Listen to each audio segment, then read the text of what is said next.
Boa tarde. Frio por aí? Por aqui tá frio. Não é o Polo Norte, mas está fazendo um belíssimo frio. Enquanto o Instagram vai avisando que a gente está online, vamos lembrando aos amigos que essa semana nós temos a segunda semana de táticas eleitorais, correto? Portanto, nós vamos estar de segunda, começou segunda, terça, hoje é a terceira aula ao vivo pelo canal do YouTube. É só você se inscrever no YouTube, se inscrever lá no sininho para você ser avisado que hoje é a nossa terceira aula. Hoje nós vamos falar sobre boca de urna e, obviamente, como você se prepara para ser candidato, todos os passos, a gente está debatendo, vai até amanhã, quinta-feira, amanhã a gente encerra a nossa semana intensiva de táticas eleitorais. E hoje nós vamos conversar com Ian Leal, ele é afiliado ao PSDB.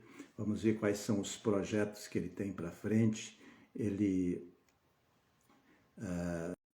desistindo da candidatura, mas é um nome do PSDB sempre pronto para defender o partido, para ir à luta.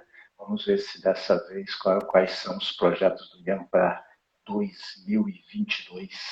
Já estamos com o Ian aqui na tela. Ian, boa tarde. Tudo bem com você? Tudo frio por aí? Mariano, tá frio. Você está me ouvindo bem? Tô sim, tá tranquilo. Deu uma cortadinha, mas tá tranquilo. Ô, Ian, deixa eu avisar os amigos que vão entrar, ou que depois vão pegar, que esse vídeo, além do IGTV, ele vai para o meu canal do YouTube, né, que eu tenho, as mentorias que eu tenho feito, eu coloco lá para os inscritos no canal ir acompanhando e estudando, aqueles que querem estudar. Esse processo que a gente faz, a gente dá uma discutida com a pessoa, vou discutir com você quais são os seus projetos e a gente vai opinando em torno de 30, 40 minutos de bate-papo, tá legal? Pode ser assim? Não, tranquilo. Tranquilo? Então vamos lá, vamos começar com a sua apresentação. Você fala um pouco de você, sua idade, casado, solteiro, as suas principal atividade e o principal projeto para 2022. Olha, Mariano, bom, primeiro agradecer você pelo convite, né, de você ter nos feito, né, dizer que, bom, meu nome é Ian, sou aqui de Campo Grande, né, tenho 27 anos de idade, hoje estou como subsecretário de Políticas Públicas para a Juventude, e antes de qualquer coisa, quero dizer que a gente se programou para a gente estar no horário de almoço, aqui abrindo um pouquinho do nosso espaço do horário de almoço para estar debatendo um pouco sobre política com você. E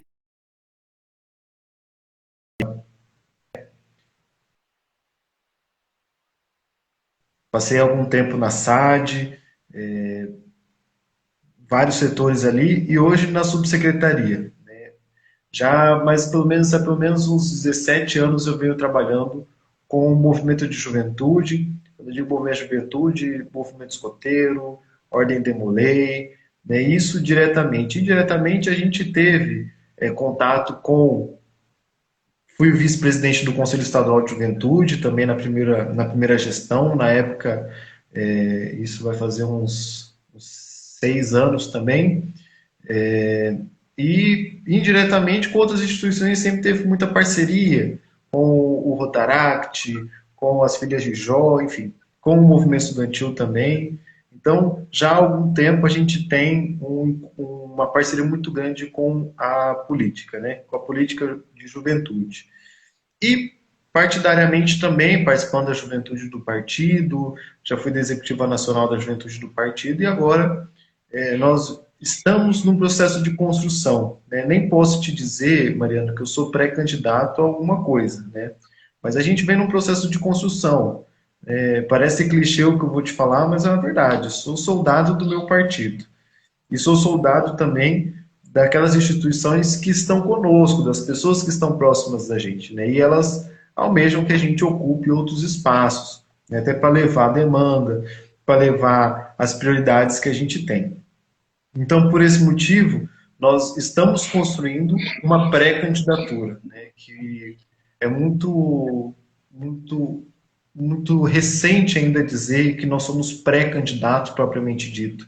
Mas nós estamos num processo de construção, de ouvir as pessoas, de ouvir os municípios, ouvir as instituições, até porque uma coisa que eu aprendi, e isso eu aprendi com o hoje conselheiro do Tribunal de Contas, o Márcio Monteiro, quando ele disse uma vez para a gente que ninguém pode ser candidato de si mesmo, né? Nós temos que ser candidato de um grupo, de um conjunto, de um coletivo que precisa ser construído, né? Então a gente vem nessa construção, ouvindo as pessoas, ouvindo as demandas, andando por todo o Estado, e se for da vontade da maioria, se for da vontade da população do Mato Grosso do Sul, o nosso nome está à disposição para ser pré-candidato a deputado estadual. Tá certo. Primeiro, agradecer você por estar aqui conosco e dizer para você que o caminho de fato é esse. Vamos colocar, você está num cargo público e não é muito bom estar dizendo que é, mas o caminho é esse mesmo, ir construindo, articulando, fazendo. Uma coisa que eu costumo dizer para quem está se preparando para ser candidato, é que mesmo impedido de dizer, mesmo impedido de falar que é pré-candidato, porque a pré-candidatura pode ser feita, para as pessoas que te acompanham, isso tem que ficar claro. O projeto, embora não possa ser público, tem que ser claro, porque as pessoas elas vão também, aquelas pessoas que têm interesse na sua candidatura, que gostam do seu trabalho, que veem em você uma alternativa, tem que se preparar também para ir à luta, para ir à batalha. E principalmente a mudança de crença, a mudança do mindset, como você vê as coisas, como você organiza, e a lista de pessoas que vão estar com você tem que ser organizada. A lista offline, que é essa das instituições, dos parceiros, essas que você contata. E você também tem que ir preparando a lista das pessoas online. Você tem que ter um jeito de você ir captando nas redes sociais. Eu diria que você tem que montar um site para você montar um blog, para ir colocando suas opiniões, para ir gerando conteúdo das suas iniciativas, certo? Quando você lança um projeto, e eu vi sobre o jovem empreendedor, por exemplo, quando você traz oportunidades de emprego do jovem empreender, a tua posição do que é que você busca além do emprego, aquilo que está por trás do emprego, a qualidade de vida, a independência financeira do jovem, a capacidade que ele tem de empreender, dele buscar, dele sonhar, dele sustentar a família, essa posição tem que ficar clara. Porque o que diferencia um candidato do outro, que todos os candidatos defendem saúde, educação, emprego, transporte de boa qualidade, todo mundo defende absolutamente a mesma coisa. O que diferencia você de mim é a nossa história. É o que eu vivi e o que você viveu. Isso nos dá uma visão do que eu quero do emprego e do que você quer do emprego. Do que eu quero com posto de saúde e do que você quer com posto de saúde. E você tem que ir praticando dizer isso. E nada mais fácil que você praticar é você começar a falar sobre isso, sobre as suas posições, que numa entidade pública como você está hoje, você não pode, mas num site e no seu blog você pode postar suas opiniões e ir testando isso. Para quando chegar na campanha, os seus projetos, aquele projeto que você acha que ele pode colar, pode dar resultado, pode ser que não tenha resultado, mas ele precisa ser testado antes. Um dos grandes erros que a maioria dos candidatos cometem é não testar se seus projetos e suas falas têm repercussão para aquele público que ele acha que ele vai atingir. Certo? Então, apesar de todo o cuidado que você está tomando, de todas esses problemas que você tem que evitar, você tem que começar a colocar suas posições, porque em 6 meses você não cria conteúdo. Você tem imagem de alguém que está no serviço público, de alguém que gerencia uma secretaria, tem treino partidário, tem a relação política constituída, mas você precisa entrar com conteúdo, com a sua posição. Não sei se eu fui um pouco claro sobre isso. Pois sim, na verdade, Mariano, eu já estou na vida pública, e na vida política também há 7 anos, né? Sou filiado ao PSDB há 7 anos. E eu venho acompanhando as campanhas e sempre muito próximo dos candidatos, ouvindo muitos discursos, né? E assim, é o que eu sempre falo. Eu já participei de campanha que o candidato ganhou e já participei de campanha que o candidato perdeu. E a gente vê que muitas das vezes o candidato que perde é porque ele não tem um discurso próximo das pessoas que ele está indo, né? Não vou nem dizer da população como um todo, mas das pessoas que ele está indo, né? É muito fácil a gente falar sobre educação, saúde, emprego, porque são temas genéricos, né? São sui generis. Agora, o que a gente precisa, e eu tenho sentido muito isso, Mariana, quando a pessoa ela se pergunta o que você vai fazer para mim, enquanto pessoa, né? E a gente tinha um pensamento muito errado disso, de dizer, olha, eu vou fazer para você, o pessoal sempre fala, né? Vou te dar uma dentadura, vou arranjar uma vaga na escola para o seu filho. Não é isso que a pessoa quer, né? O que ela quer mesmo hoje, a sociedade, o que ela quer, é o que você vai fazer para mim enquanto cidadão. Você vai trazer uma escola aqui para o meu bairro? Você vai melhorar o atendimento do hospital? Você vai melhorar as vias de acesso? Você vai trazer mais empresas para cá? Porque falar que vai gerar emprego é muito fácil, né? Mas o pessoal fala, mas o parlamentar não tem a função de gerar emprego. Realmente não tem. Mas o parlamentar tem a função de trazer novas empresas, de conceder benefícios fiscais, de garantir que a gente tenha boa pavimentação para a escoação da produção. É isso que o parlamentar tem que fiscalizar e tem que se propor a fazer. Mas, assim, sempre ouvindo a demanda social. Não adianta, e isso eu falo até dentro da nossa subsecretaria, quando a gente vai falar sobre cursos de qualificação, não adianta a gente pegar um curso que não tenha nada a ver com a realidade daquele município. A gente vai para o município, que a maior fonte de renda dele é o agro, não adianta eu pegar e levar um curso na área de indústria. Porque as pessoas até vão participar, mas e depois? Qual é o impacto que nós vamos criar na vida dessas pessoas? Nenhuma. A pessoa vai ter conhecimento, mas ela não vai ter oportunidade de colocar esse conhecimento em prática. Agora, se nós vamos para o município, entendemos a realidade dele, sabemos que ali é a parte do agro, vamos investir na parte do agro, preparar o jovem para isso daí. É isso que a gente quer fazer também e ter feito com o projeto que a gente vem caminhando dentro desse coletivo, né? A gente tem ouvido as demandas dos municípios, ouvindo literalmente, Mariana, a ponta. O que é a ponta? Porque qual que é o grande problema hoje na classe política? Quem quer ser candidato normalmente acha que tem que falar só com as lideranças, né? O candidato quer falar só com o vereador, quer falar só com o prefeito, mas o vereador e o cara que mora no bairro tem um voto só, cada um tem o seu voto. Né? Mas nós temos que ouvir quem está na lida mesmo, quem está ali na ponta mesmo, né? Sentindo na pele dele as dificuldades que ele vive e tentar ajudar. Certo, mas você fala do processo já da campanha, da captação de votos, de como você conquista o voto. A fase inicial de uma campanha, e eu vejo poucas pessoas se atentarem a isso, é a fase que você escolhe qual o público que vai ser a sustentação da sua campanha. Porque para você disse que sozinho, você usou esse termo, que sozinho você não vai a lugar nenhum, você precisa de uma equipe.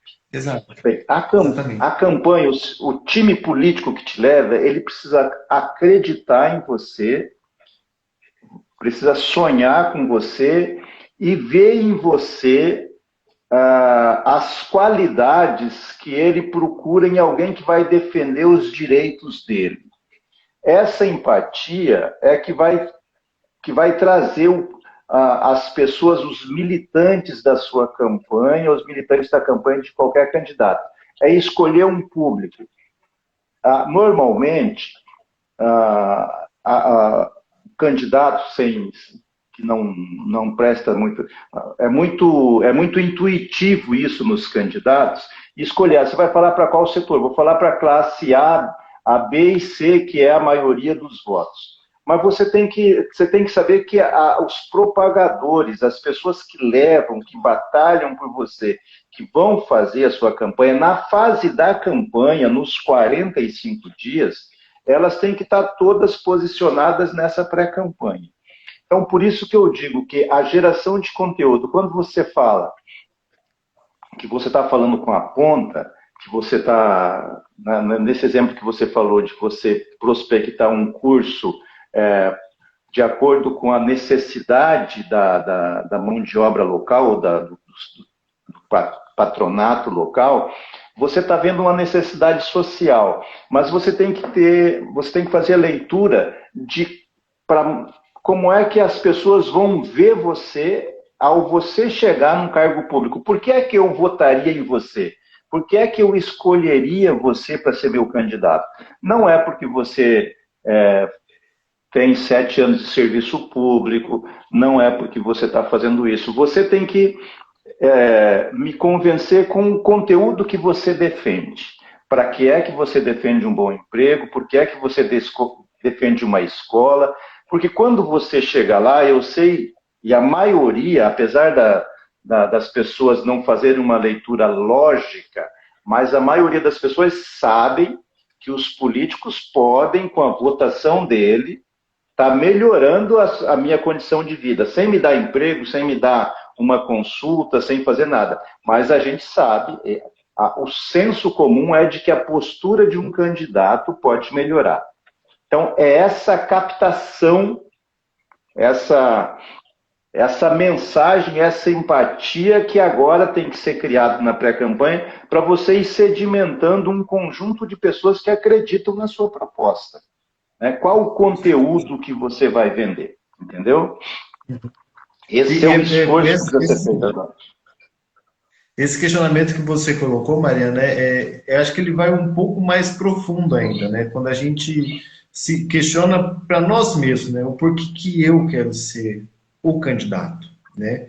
Porque, assim, se você não tiver uma resposta convincente para você mesmo, e você precisa ser muito verdadeiro naquilo que você está se propondo, sabe?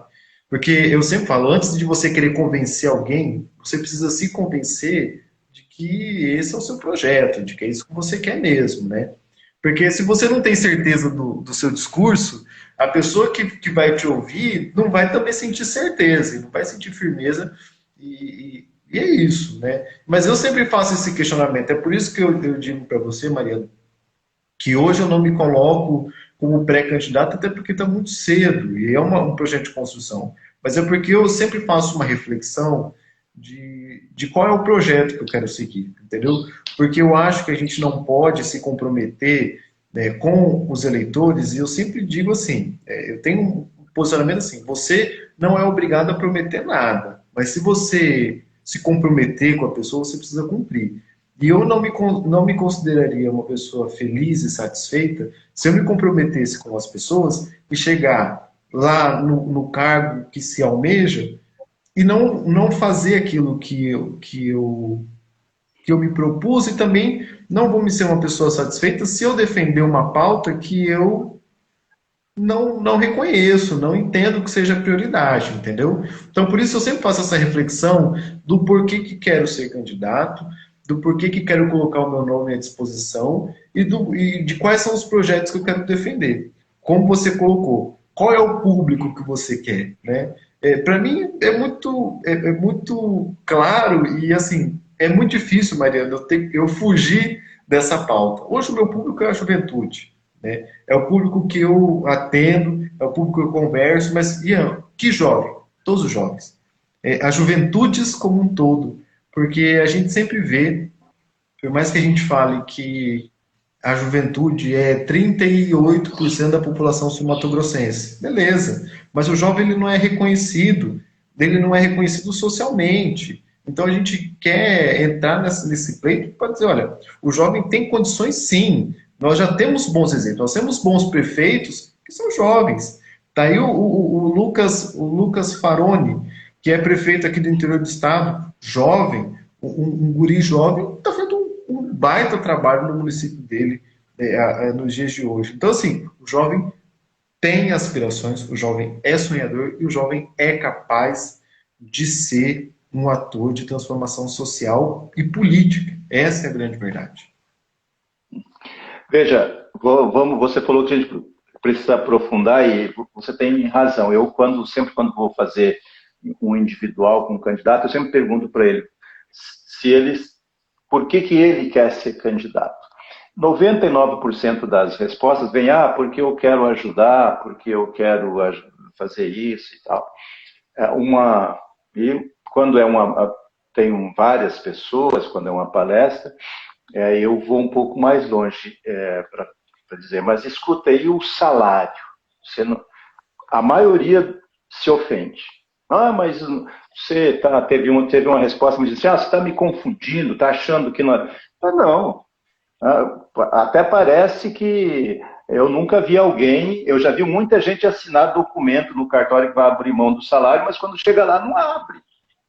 Porque salário é poder, o espaço de poder que você quer pleitear para você poder agir no poder público, para você montar um projeto, para você beneficiar outras pessoas, mas primeiro tem a sua percepção pessoal, a sua satisfação pessoal de você estar fazendo o que você gosta e o que você ama.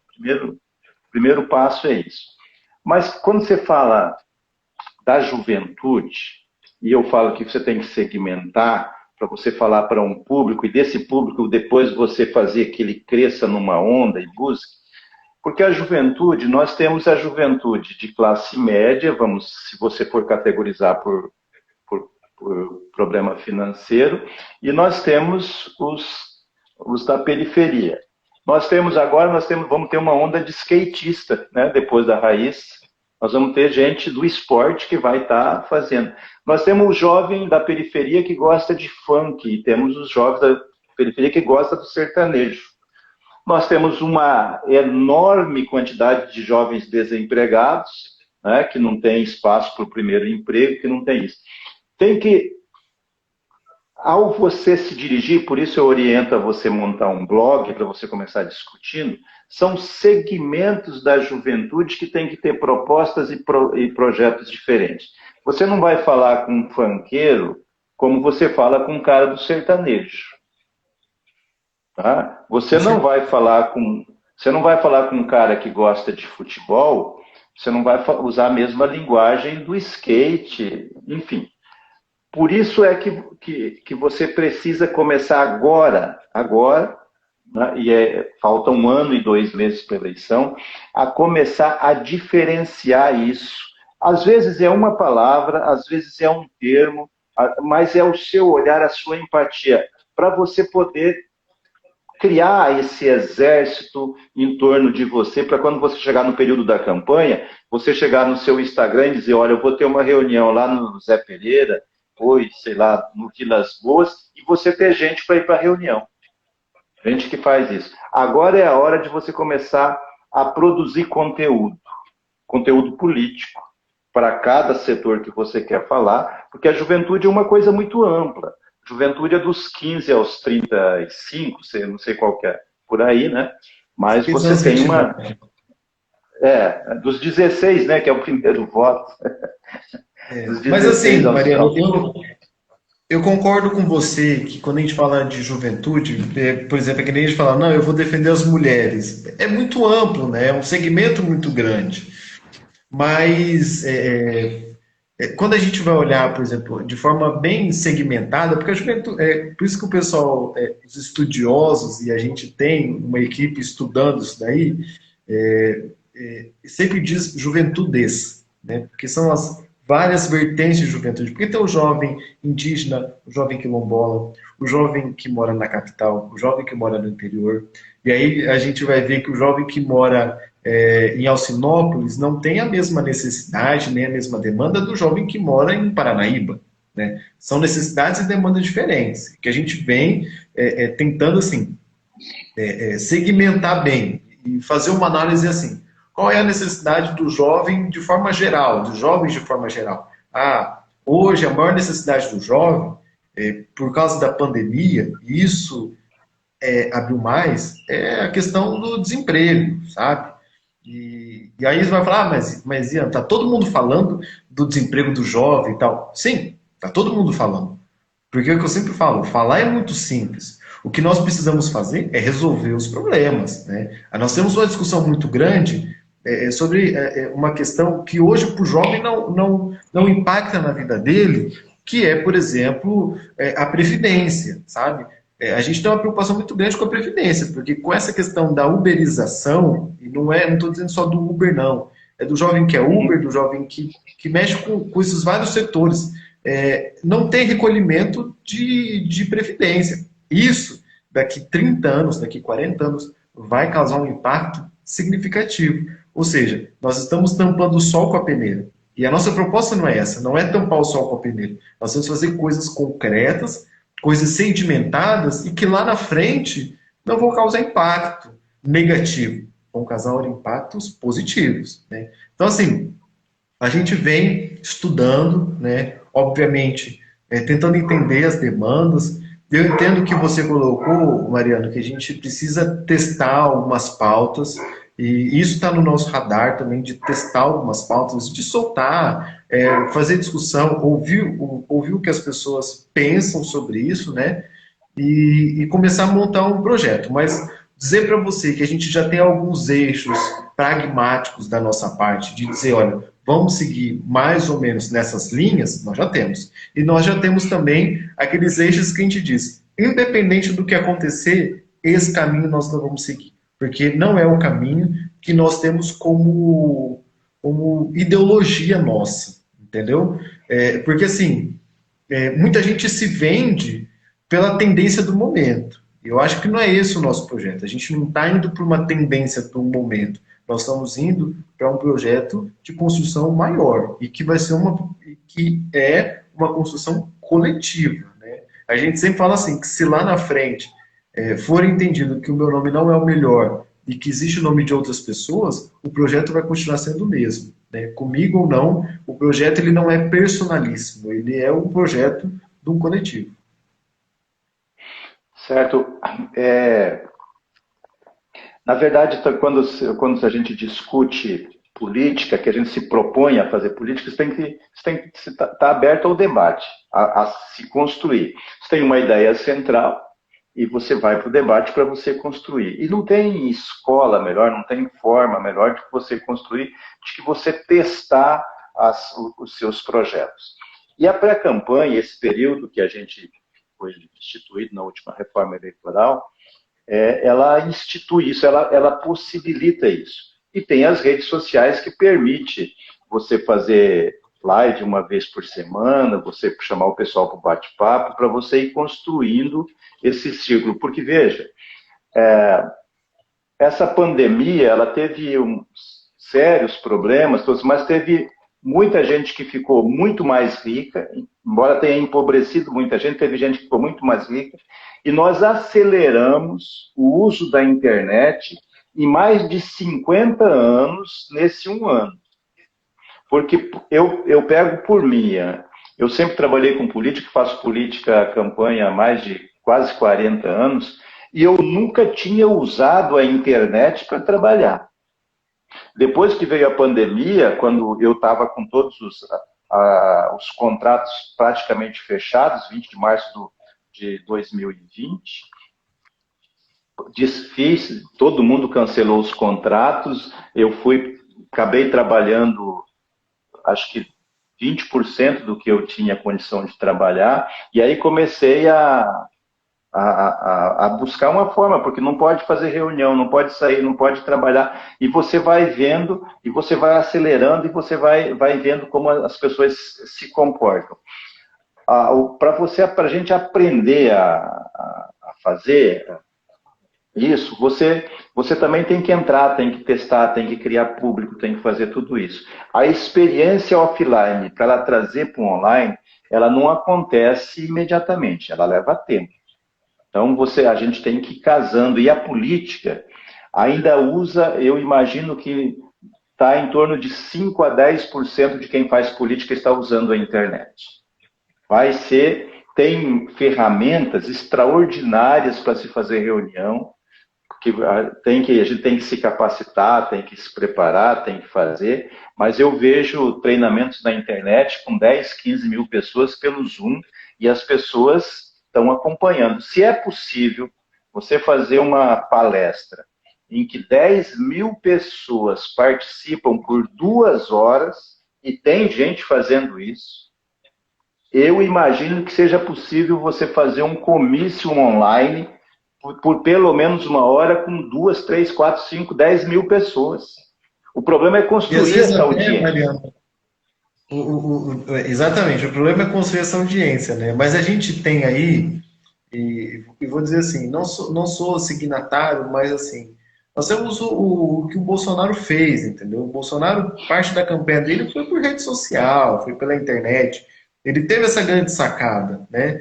E é o que eu sempre falo, né? A tendência, a política, ela sempre vai ter as mudanças. E agora a nossa tendência é cada vez menos a gente fazer grandes aglomerações, né? A gente tem essa dificuldade já, né? Eu senti em 2020 aí para a gente fazer reunião para um político falar, para juntar 10, 15 pessoas, era muito difícil.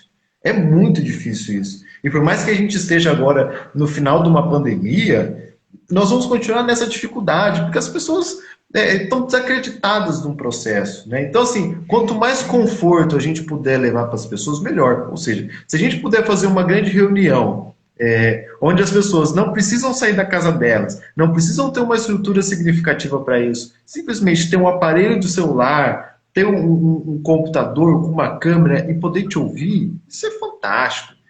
E não só ouvir, interagir com você, dizer o que ela pensa também, fazer a crítica dela, dizer, olha, não concordo com o que você está falando, isso é muito bom. Então, assim, o candidato, o pré-candidato que souber utilizar a rede social de uma forma inteligente, ele já tem um avanço significativo. Por que eu estou dizendo isso? Porque quando a gente fala de rede social, não é ficar mandando card, ficar mandando foto no WhatsApp. Não é essa a finalidade. Porque isso cansa as pessoas também, sabe?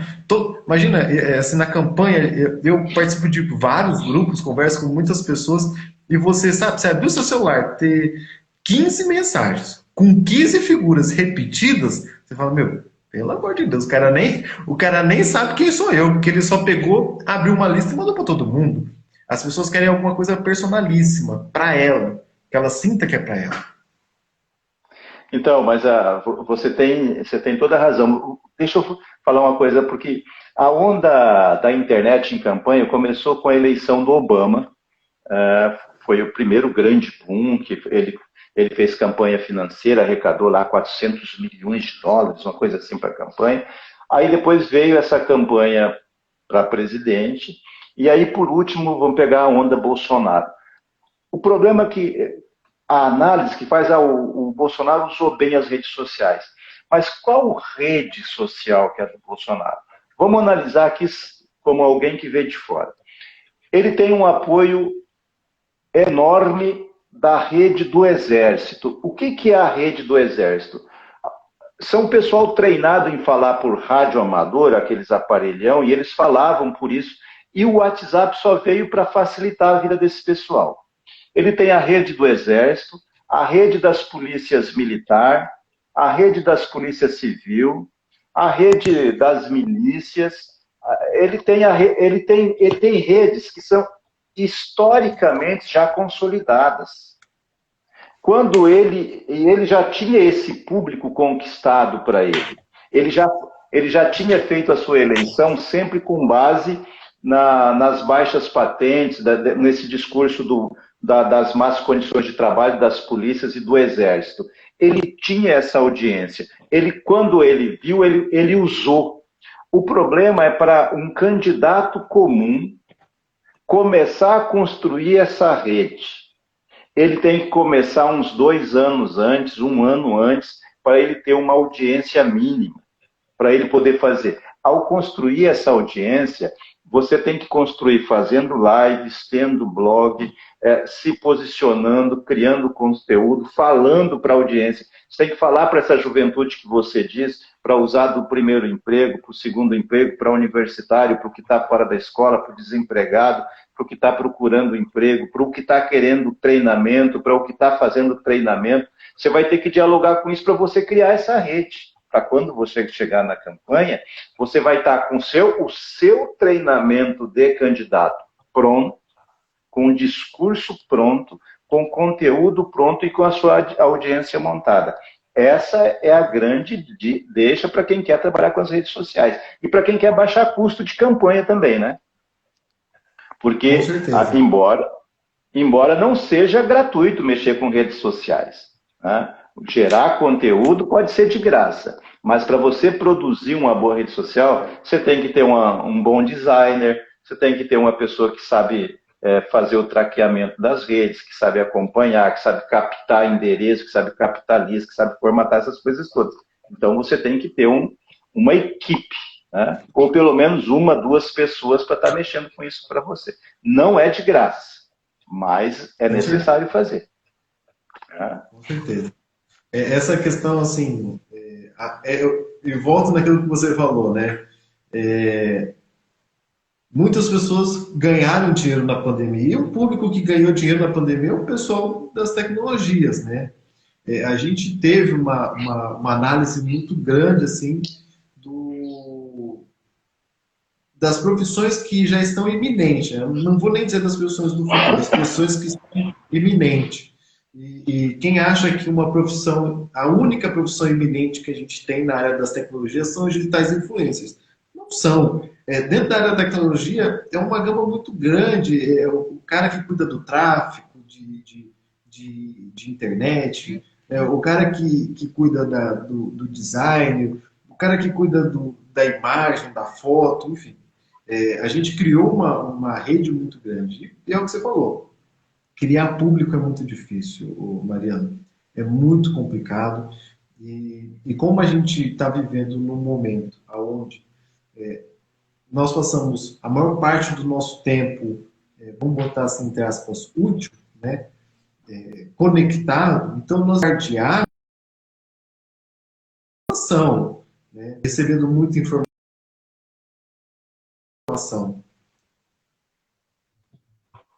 Voltando, pode continuar. Voltou? As pessoas estão recebendo muita informação e as pessoas estão muito críticas em relação àquilo que elas estão vendo. Então, assim, não basta só preparar o conteúdo, nós temos que preparar bons conteúdos e boas aberturas de diálogo. As pessoas querem dialogar, as pessoas querem colocar o ponto de vista dela. E tá certo, é isso o caminho mesmo.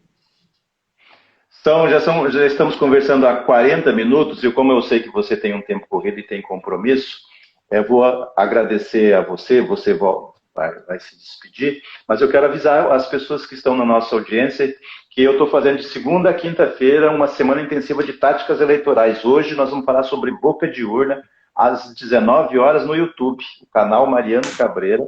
É só se inscrever, né, acionar o sininho que 19 horas aciona lá e nós vamos estar falando sobre boca de urna hoje no nosso canal do YouTube. E dizer que esse vídeo vai ficar gravado no IGTV e também vai para o canal do YouTube.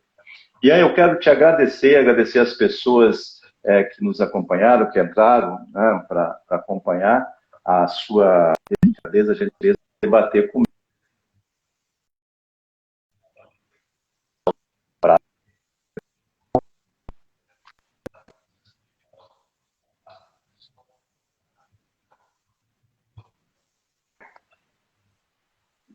Pode falar aí. Mariano, da minha parte, eu também agradeço o convite, né?